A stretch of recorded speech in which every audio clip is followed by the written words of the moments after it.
In my career here at Hopkins, I've focused on patient safety and quality through using the tools that Hopkins provides us to help improve our patient care.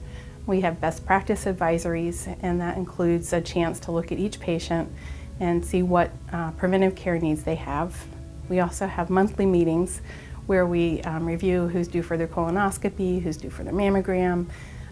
There's a number of hot topics that we try to stay on top of as far as patient safety and care. We also have quarterly meetings where we have a chance to sit down and review large panels of patients, and we try to reach out to them as much as possible. If we see somebody returning to the emergency room repeatedly or bouncing back into the hospital frequently, we try to make sure they have all the support they need to remain safe at home. My best practice for improving the patient's experience is to treat each patient as the same way I would want to be treated when I'm a patient.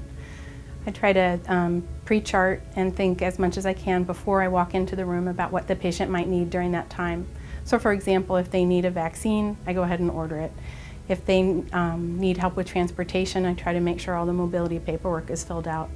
I think that helps our visits go more efficiently so that we can focus on what's of concern to them as well as what's on my mind. My advice for improving patient safety is to encourage everybody to report their safety concerns.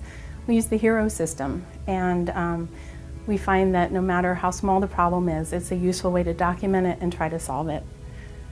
In the past, there have been concerns that these reports would assign blame to the person reporting the safety concern.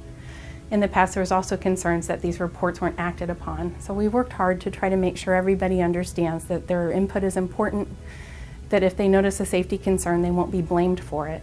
And we found that this is really helpful here at our site. For example, yesterday we had a concern with how labs were being processed.